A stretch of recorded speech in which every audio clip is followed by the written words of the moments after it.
Assalamualaikum warahmatullahi wabarakatuh. Alhamdulillahilladzi bi ni'matihi tatimmus shalihat. Assalatu wassalamu ala asyrafil anbiya'i wal mursalin. Nabiyyina Muhammadin wa ala alihi wa sahbihi wa man tabi'ahu bi ihsan ila yaumiddin. Asyhadu an la ilaha illallah wahdahu la syarikalah. Wa asyhadu anna Muhammadan abduhu wa rasuluh la nabiyya ba'dah. Subhana la ilma lana illa ma 'allamtana innaka anta alimul hakim. Rabbi shrah li sadri wa yassir li amri wahlul 'uqdatam min lisani yafqahu qawli amma ba'd. Hadirin yang dimuliakan Allah, mari kita awali kajian pada malam hari ini dengan membaca basmalah. Bismillahirrahmanirrahim. Melanjutkan kajian kita dari kitab hadis Bulughul Maram min Adillatil Ahkam karya Imam Ibnu Hajar Al-Asqalani.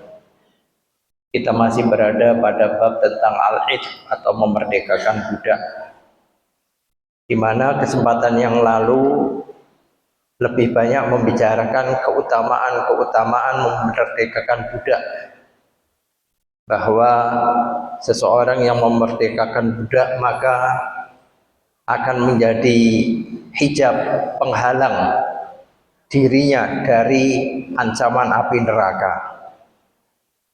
Dan kemudian juga dijelaskan dari apa yang kita dapati di hadis yang lalu, andai kata seorang majikan atau tuan laki-laki memerdekakan budak wanita, itu maka dia perlu memerdekakan 2 orang budak wanita sebagai penghalang atau tadi hijabnya dari ancaman api neraka. Karena sekali lagi dalam masalah budak ini sama juga dalam masalah hukum secara umum, wanita itu bobotnya setengah daripada laki-laki, kan begitu. Sehingga kalau ada seorang majikan atau tuan laki-laki memerdekakan budak wanita, kalau hanya 1 orang budak wanita ini maka belum nyukupi.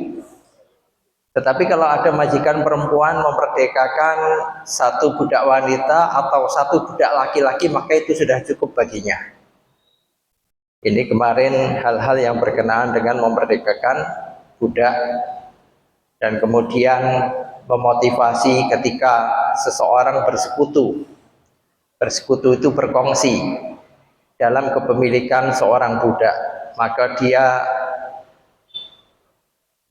mengikhlaskan bagiannya sehingga kemudian budak ini mendapatkan separuh atau sebagian dari kemerdekaannya. Jika sang majikan ini mampu, maka hendaknya dia menebus sisanya agar kemudian budak ini bisa merdeka penuh. Atau majikan partnernya, encomnya yang masih punya hak atas budak ini memberikan kesempatan kepada budak ini untuk melakukan pekerjaan-pekerjaan tambahan di luar kewajiban terhadap majikannya ini, agar kemudian memiliki penghasilan untuk menebus kemerdekaan dirinya. Itu yang telah kita pelajari bersama dalam hadis-hadis yang lalu. Dalam kesempatan malam hari ini ada 2 hadis yang nanti berbicara bagaimana jika antara majikan dengan budak ini ada hubungan kekerabatan. Kita akan lihat pada hadis nomor 1370. Qala al-musannif rahimahullah wa an Abi Hurairah radhiyallahu anhu qala Rasulullah sallallahu alaihi wasallam la yadzi waladun walidahu illa an yajidahu mamlukan fayu'tiqahu, rawahu Muslim. Dari Abu Hurairah radhiyallahu anhu berkata bahwa Rasulullah sallallahu alaihi wasallam bersabda, seorang anak tidak dapat membalas budi ayahnya kecuali jika ia mendapatkan ayahnya menjadi seorang budak yang dimiliki orang lain, lalu ia membelinya dan memerdekakannya. Hadis riwayat Imam Muslim. Ini menunjukkan bahwa budi baik orang tua itu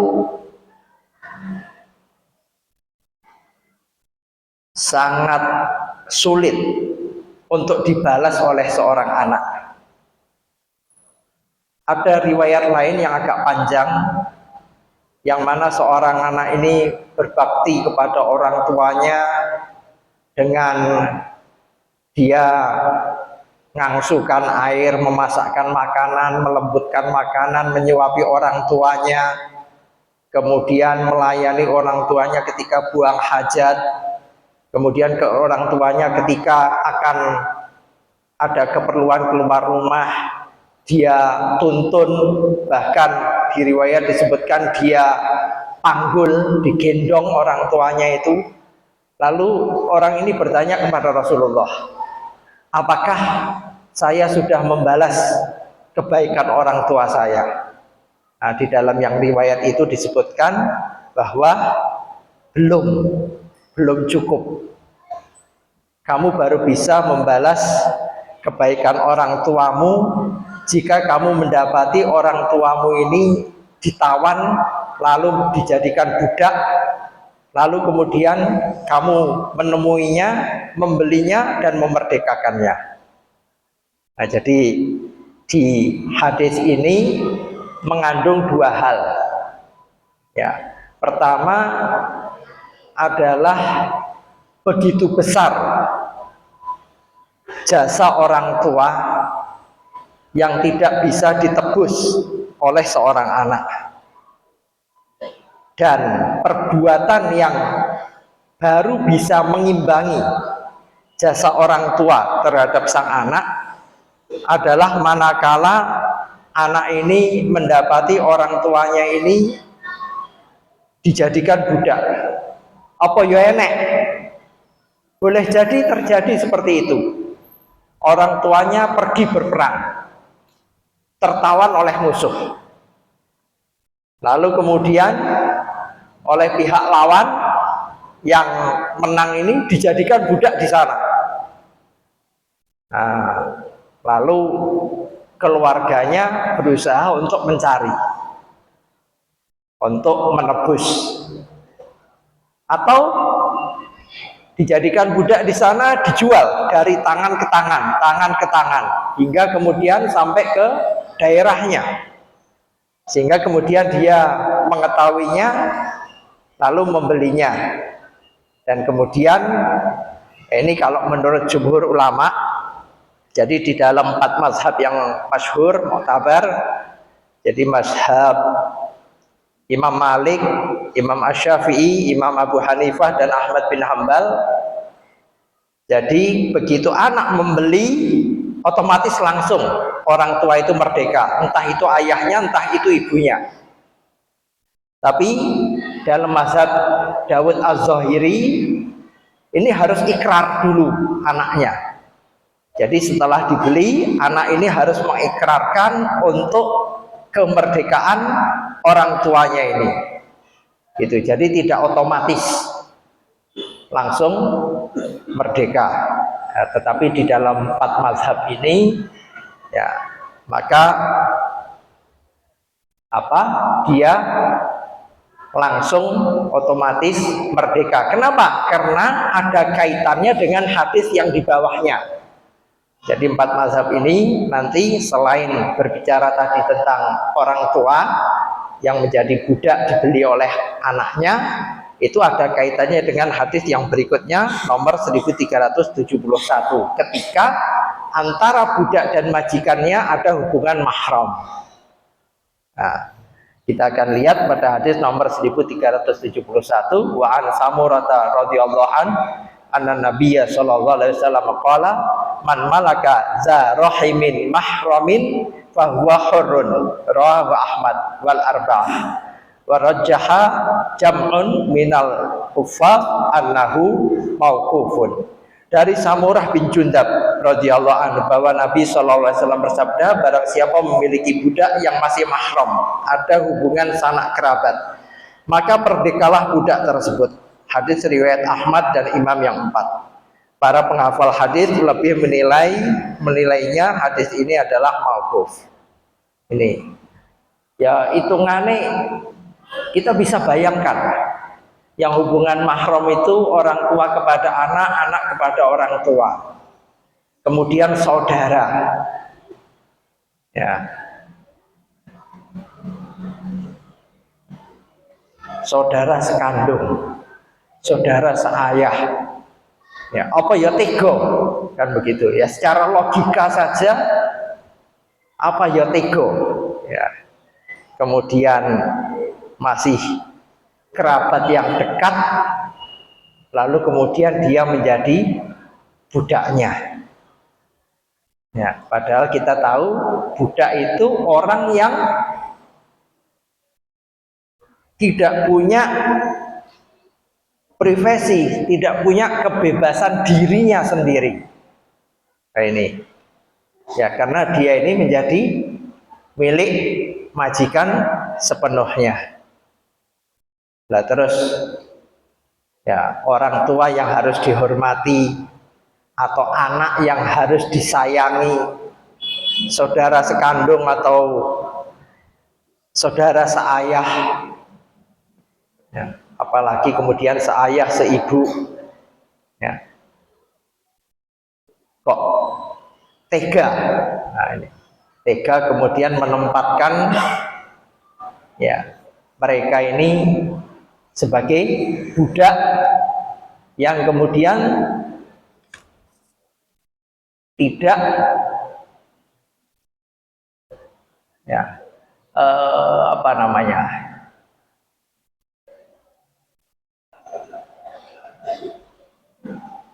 yang istilahnya bisa kita suruh apa-apa sakarpe dewe, begitu gampangannya seperti itu. Nah ini berlaku tadi ke atas kepada orang tua, ayah, ibu, kakek, nenek, ke bawah kepada anak dan cucu, kemudian ke samping saudara seayah seibu, saudara seayah, kemudian saudara seibu, kemudian paman, paman dari pihak bapak maupun paman dari pihak ibu. Tapi kalau anaknya paman itu tidak termasuk, karena anaknya paman itu, ya, bukan orang yang tidak boleh kita nikahi. Jadi anaknya paman itu sudah termasuk ajnabi, sudah termasuk orang lain yang boleh, ya, boleh untuk dinikahi. Nah, hadirin yang dirahmati Allah. Nah, di sini tadi, ya, jika tadi antara budak dengan sang pemiliknya ini masih ada hubungan nasab, maka otomatis budak itu merdeka. Baik dia diikrarkan oleh tuannya untuk dimerdekakan atau tuannya tidak mengikrarkannya, ya, dia akan otomatis merdeka. Ini kita bisa lihat bagaimana persoalan agama ini memperhatikan aspek sosiologis.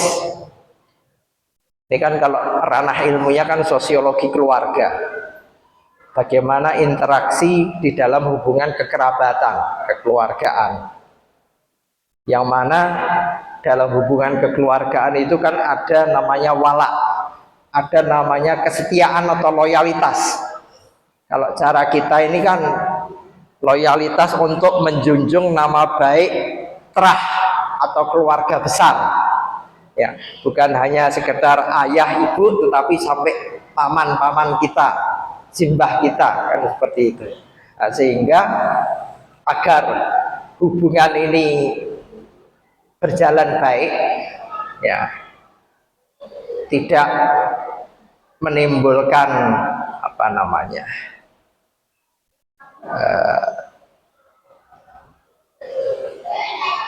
gerunjelan atau konflik, ya, konflik kepentingan. Nah, ini tadi. Maka kemudian dalam orang-orang yang berstatus mahram ini tadi, maka tidak diperkenankan terjadinya perbudakan. Sehingga kalau ada seseorang yang membeli budak, ternyata budak itu ya merupakan kerabat dekatnya ini tadi, mahramnya, maka kemudian otomatis budak ini tadi menjadi merdeka. Ini tadi. Jadi kita bisa bayangkan 1400 tahun yang lalu syariat Islam yang diajarkan oleh baginda Nabi Muhammad SAW ini sudah memperhatikan aspek, kalau bahasa orang modern ini, sosiologi keluarga ini tadi. Tapi kenapa kemudian anaknya paman tidak? Ya, anaknya bule tidak, misalnya. Anaknya bude, anaknya Pak D tidak. Nah, ini kalau secara ilmu nasab, karena mereka itu furuk, mereka ini sudah cabang sebagaimana kita, sementara yang di atasnya ini termasuk usulnya, termasuk pokoknya, ya, batangnya, sehingga kemudian paman, bibi itu karena termasuk batangnya tidak boleh, ya, meskipun kan juga terjadi, ya, ada kadang-kadang itu orang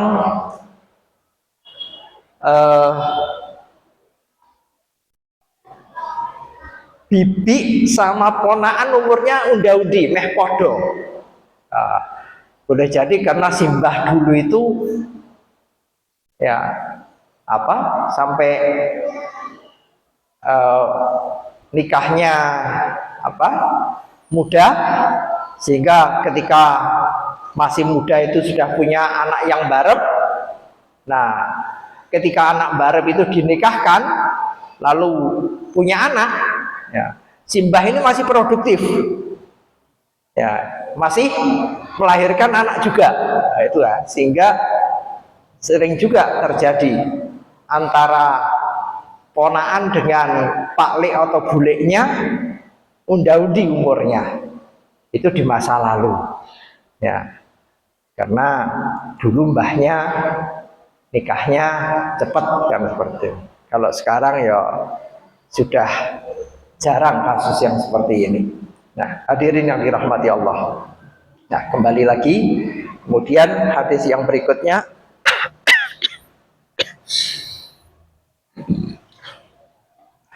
wa an Imran bin Husain radhiyallahu anhu anna rajulan a'taqa sittatan mamlukina lahu inda mautihi lam yakun lahu malun ghairuhum fada'a bihim Rasulullah sallallahu alaihi wasallam fajazza'ahum aslasan summa aqra'a bainahum fa'taqa isnain wa araqqa arba'atan wa qala lahu qaulan sadida, rawahu Muslim. Yang artinya dari Imran ibn Husain radhiyallahu an, ada seseorang memerdekakan 6 budak miliknya. Nah, ini terjemahannya kurang angka ini, ya. Kan sittatan mamlukina, ya. 6 budak miliknya ketika ia akan mati, padahal ia tidak memiliki harta lain selain mereka. Lalu Rasulullah SAW memanggil mereka dan beliau membagi mereka menjadi 3. Kemudian beliau mengundi di antara mereka dan hasilnya beliau memerdekakan 2 orang dan menetapkan keempat lainnya sebagai budak. Beliau mengucapkan kata-kata keras kepada orang tersebut. Hadis riwayat Muslim. Jadi ini berbicara tentang memerdekakan budak saat sakit menjelang ajal. Kalau dalam keadaan sehat, keadaan normal, dia mau memerdekakan budak seberapapun itu hak dia. Tapi kalau sudah sakit menjelang kematian, maka ini hukumnya sama dengan hukum wasiat. Maksimal adalah sepertiga dari harta. Yang adalah orang ini setelah berjanji atau mengucapkan ikrar untuk memerdekakan budak ini, maka kemudian dia meninggal. Nah, padahal tidak punya warisan lainnya. Mungkin kebunnya sudah nggak ada. Ya, dia tinggal punya budak-budak yang melayani dirinya. Ya, kebunnya dan lain sebagainya dulu waktu masih hidup sudah dijual atau diberikan kepada anak-anaknya, misalnya dihibahkan istilahnya. Kalau masih keadaan hidup, masih sehat, diberikan, itu istilahnya dihibahkan. Nah, di sini di dalam syarah tidak ada keterangan, ya. Dan di dalam syarah disebutkan hanya budak ini dijanjeni, nanti kalau saya mati kalian merdeka, kan begitu. Tapi kemudian berita ini dilaporkan kepada Rasulullah, maka kemudian Rasulullah turun tangan. Karena ini termasuk wasiat, ya, termasuk wasiat, di mana wasiat itu hanya maksimal sepertiga daripada harta. Karena tadi budaknya jumlahnya 6, maka sepertiganya itu adalah 2. Maka ditulislah nama-nama, ya, lalu dibagi menjadi 3 kelompok. Nama-nama itu diundi, dikopiok kayak arisan. Nah, keluarlah nama 2 orang yang akan dimerdekakan. Sementara yang sisanya ini nanti diberikan kepada ahli waris dari orang yang meninggal ini tadi.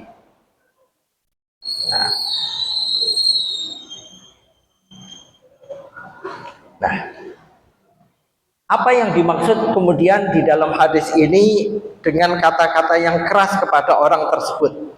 Ya, wa qala lahu qawlan sadida. Rasulullah mengucapkan kata-kata keras kepada orang tersebut. Ya, orangnya ini udah meninggal, tapi Rasulullah mengomentari dengan komentar yang pedas. Itu, mbok kalau mau merdekakan itu lihat-lihat keadaan. Kenapa? Kalau dia memerdekakannya ini dengan muqayyad, dengan menggantungkan pada suatu peristiwa, yaitu kematiannya, berarti budak ini kan harus melayani majikannya sampai akhir hayat, baru kemudian nanti kalau majikannya mati dia merdeka. Sementara budaknya ini ada beberapa dan dia tidak punya harta tinggalan lainnya. Ini setengahnya kelihatan sebagai sesuatu yang baik, tetapi tidak cocok, tidak sesuai dengan hukum satunya, yaitu hukum tentang wasiat, yang batas maksimalnya adalah sepertiga dari harta. Ya, kalau mau memerdekakan ya bukan pada saat sudah sakit parah menjelang ajal, ya, lalu dengan menjanjikan kalau saya mati kalian merdeka. Tidak dengan cara seperti itu, ya.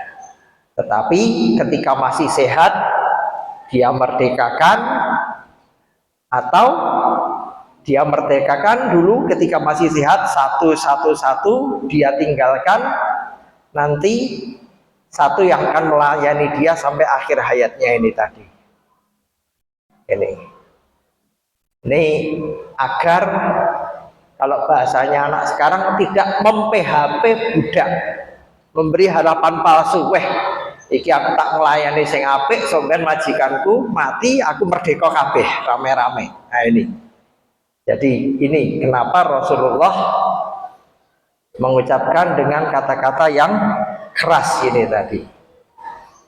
Ini di dalam riwayat lain disampaikan bahwa di antara ucapan Rasul dalam mengomentari orang yang beliau putuskan ini tadi, Rasul mengatakan, aku sangat berkeinginan untuk tidak mensolati jenazahnya. Oh ini. Jadi karena ini adalah sesuatu yang kurang baik tadi. Ketoke memberikan harapan kepada budak akan merdeka, tetapi ternyata ya mereka tidak semuanya bisa mendapatkan kemerdekaannya. Nah, hadirin yang dirahmati Allah, maka kembali lagi, jadi ada perbedaan ketika kita sudah sakit keras menjelang ajal itu, kita sudah tidak berkuasa mutlak atas harta kita, ya, termasuk tadi atas budak-budak yang kita miliki ini tadi. Kenapa? Ada kepentingan ahli waris yang harus dijaga. Ya, beda dengan hukum barat. Ya. Hukum barat membuat warisan di akte notaris. Ya, sakarepe orang tua seperti itu. Ya. Meskipun kemudian di dalam hukum tertentu, ini hukum yang buatan manusia ya, itu ada. Jadi ketika harta warisan akan diberikan misalnya ke yayasan sosial atau kepada apa, itu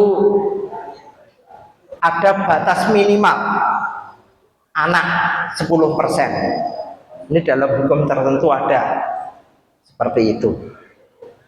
Tapi kalau kayak di Amerika Serikat bebas, sehingga tidak heran ada orang kaya di Amerika Serikat yang hidup melajang, ketika mati wasiatnya dibuka, ya, kemudian harta kekayaannya diwariskan kepada yayasan penyayang binatang. Nah, ya, ngopeni kucing karo segawon. Oke, niku di sana.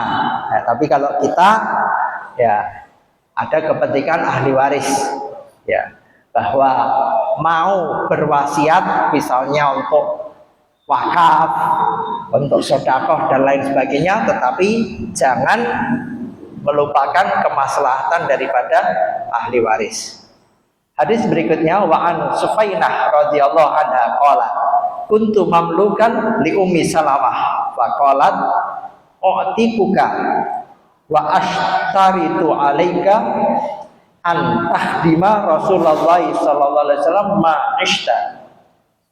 Rawahu Ahmad wa Abu Dawud wa Nasa'i wal Hakim. Dari Sufainah radhiyallahu anha berkata, aku dahulu adalah budak milik Ummu Salamah. Ia berkata padaku, aku memerdekakan engkau dengan syarat engkau harus melayani Rasulullah sallallahu alaihi wasallam sepanjang hayatmu. Hadis riwayat Ahmad, Abu Dawud, Nasa'i dan Al Hakim. Jadi Ummu Salamah ini memiliki seorang budak yang mana kan Rasulullah itu bergilir bermalam di rumah istri-istri beliau. Nah, ini Sufainah ini ditugaskan kalau Rasulullah ini pas tiba gilirannya di tempat Ummu Salamah, ya, dia melayani Rasulullah dalam arti ya menyiapkan air dan sebangsanya, kan begitu. Ini hadis ini mengandung pelajaran pertama, boleh memerdekakan budak dengan syarat yang menguntungkan pihak majikan. Ini tadi kan dimerdekakan, tapi ada syaratnya. Apa? Yaitu melayani Rasulullah, ya, sampai akhir hayat beliau. Nah, kemudian yang kedua, boleh menggantungkan kemerdekaan seseorang budak dengan suatu peristiwa. Ya, jadi ini misalnya menggantungkan kemerdekaan budak dengan peristiwa ini, misalnya kalau saya mati kamu merdeka. Nah ini, jadi kemerdekaan budak itu terjadi ketika majikannya ini meninggal dunia. Ini boleh secara syar'i. Karena ketika majikan masih hidup, dia memerlukan bantuannya. Kenapa kemudian kok tidak pembantu biasa? Begini soalnya, budak itu seliwar-seliwar di rumah majikan itu, majikan kalau perempuan itu tidak perlu pakai hijab karena sudah dianggap anggota rumah sendiri. Itu loh, ini bedanya dengan pembantu ya. Begitu juga kalau budak itu perempuan di rumah majikannya, majikan laki-laki itu ya sudah, sama budaknya itu biasa saja, seperti kepada anaknya, kepada istrinya. Itu orang ribet. Tapi kalau itu statusnya sudah khodimah, sudah pembantu, maka ada batasan ya, yang harus dijaga ya, batasan aurat yang harus dijaga. Nah, ini perbedaannya itu ya, ini perbedaannya di situ. Nah, sehingga kenapa kok kemudian ini tidak dimerdekakan lalu gaji orang jadi pembantu? Ya tadi kepraktisan ya, kepraktisan ketika kita memiliki seorang budak ini tadi ya.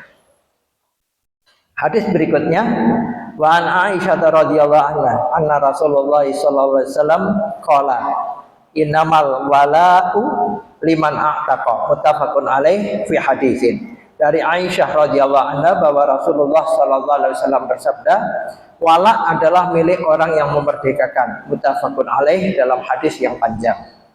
Kemudian wa Ibnu Umar radhiyallahu anhuma qala Rasulullah sallallahu alaihi wasallam al wala'u luhmatun ka luhmati nasabi la yuba'u wa la yuhabu, rawahu Syafi'i wa sahahu Ibnu Hibban wal Hakim wa asluhu fi sahihaini bi ghairi hadzal lafz, yang artinya dari Ibnu Umar radhiyallahu anhuma bahwa Rasulullah sallallahu alaihi wasallam bersabda, wala adalah kekerabatan sebagaimana halnya kekerabatan keturunan atau kekerabatan karena nasab, tidak boleh dijual dan diberikan. Hadis riwayat Asy-Syafi'i. Hadis sahih menurut Ibnu Hibban dan Al-Hakim. Asalnya dalam Sahih Al-Bukhari dan Muslim, namun bukan dengan lafaz ini. Jadi meskipun ini Imam Ibnu Hajar Al-Asqalani mengutip ya, mengutip aslinya ini ada di dalam Sahih Al-Bukhari dan Muslim, tetapi lafaz ini beliau ambil dari riwayatnya Imam Asy-Syafi'i yang kemudian disahihkan oleh Imam Ibnu Hibban maupun Imam Al-Hakim.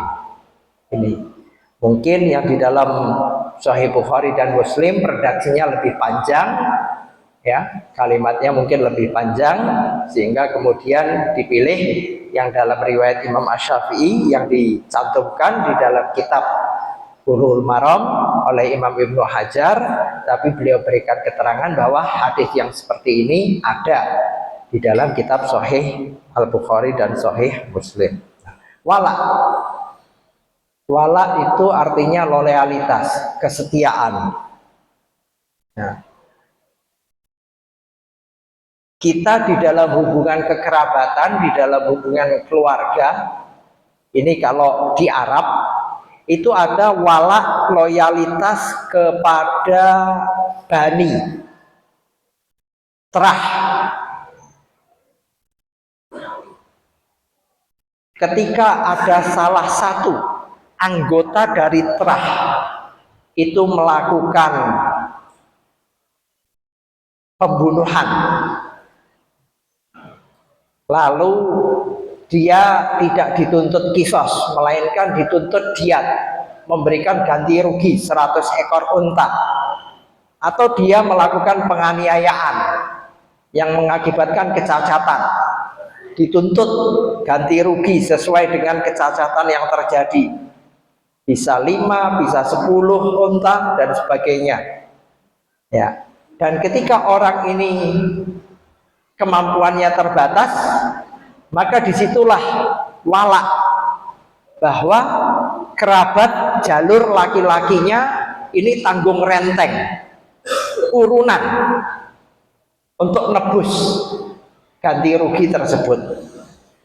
Itu contoh daripada wala. Itu wala, loyalitas di dalam kekerabatan.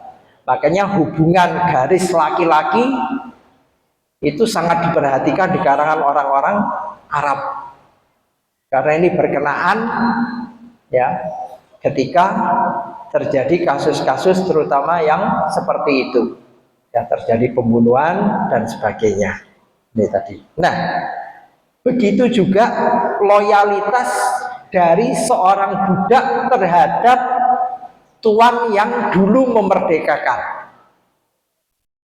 Makanya kemudian budak yang dimerdekakan oleh seseorang itu sering dipanggil, namanya disambungkan dengan nama majikannya.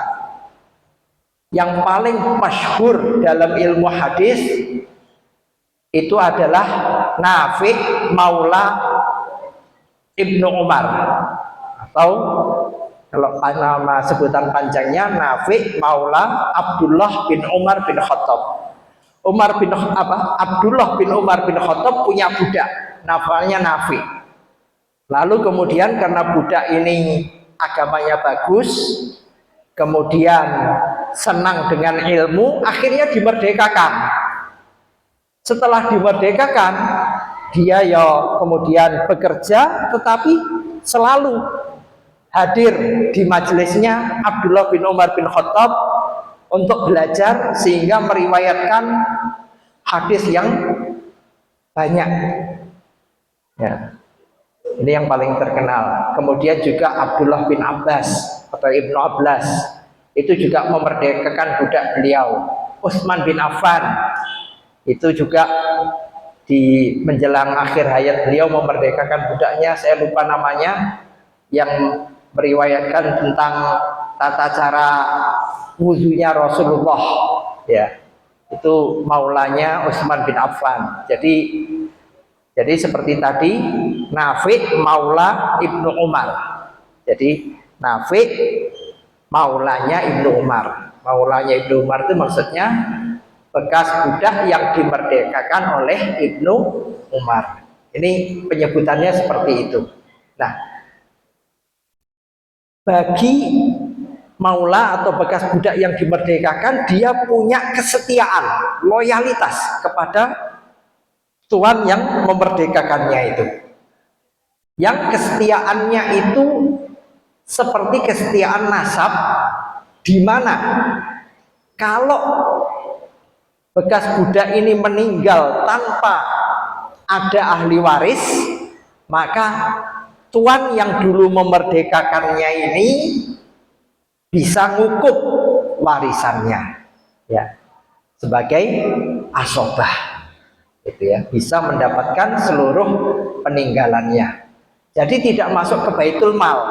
Kan ada kalalah. Kalalah itu harta yang ditinggalkan oleh seseorang yang meninggal, tapi dia nggak punya ahli warisnya sama sekali, nggak ada ahli warisnya. Itu namanya kalalah. Itu masuk ke baitul mal. Nah, tetapi kalau dia ini ternyata dulu asalnya seorang budak yang dimerdekakan oleh seseorang, bukan nebus, ya, tapi dia dimerdekakan, maka ketika dia meninggal tidak punya ahli waris, maka apa warisan yang dia tinggalkan, harta yang dia tinggalkan ini menjadi hak daripada orang yang dulu memerdekakan ini tadi, ya, tuannya yang menjadi ahli warisnya. Tapi ini nggak berlaku sebaliknya. Terus tuannya meninggal, dia mewarisi, tidak. Ini jadi hanya berlaku Kalau mantan budak ini meninggal tanpa ahli waris, tuannya yang akan mewarisi, ya, tidak berlaku sebaliknya. Nah, yang kedua, tidak sah mengalihkan walak dengan cara menjualnya atau memberikannya ke orang lain. Nah, ini hubungan ini hanya berlaku antara budak yang dimerdekakan dengan tuannya, tidak berlaku kepada anak-anak tuannya. Jadi delalah kalau majikannya tuannya itu meninggal lebih dulu, ya, baru setelah itu nanti budak yang dimerdekakan meninggal, anak-anak orang yang merdekakan ini tidak mendapatkan warisannya ini tadi.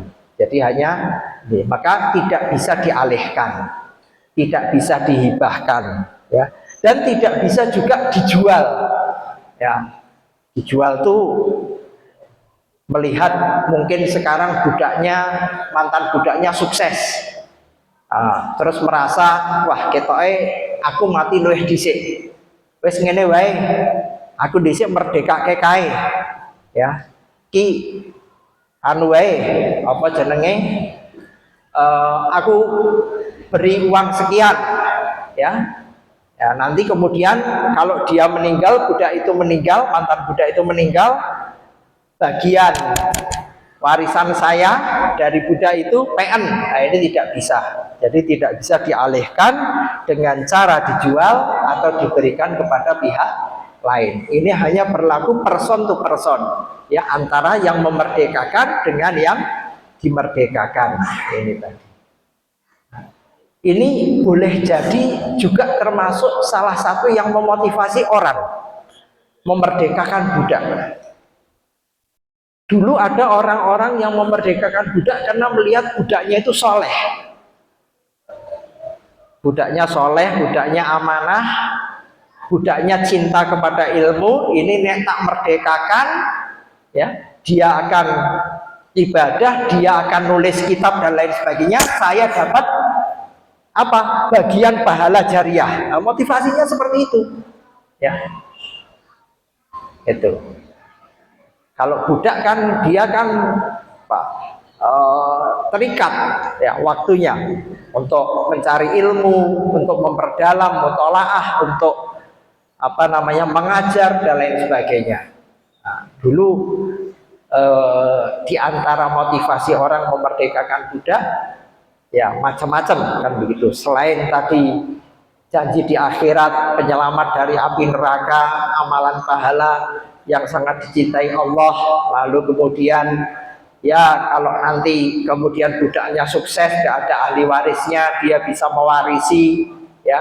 Tapi banyak, ya, seperti Ibnu Umar, seperti Ibnu Abbas, seperti Utsman bin Affan memerdekakan budak yang budaknya ini orang-orang yang alim, yang kemudian mengajar di tengah-tengah masyarakat, sehingga yang memerdekakan itu juga mendapat bagian dari kebaikan-kebaikan yang dilakukan oleh orang yang dimerdekakan dulu itu. Nah, jadi yang dirahmati Allah, jadi ini diantara apa hal-hal kemanfaatan memerdekakan budak. Demikian yang dapat kami sampaikan, semoga bermanfaat. Mari kita akhiri dengan doa kafaratul majelis. Subhanallah. Assalamualaikum warahmatullahi wabarakatuh.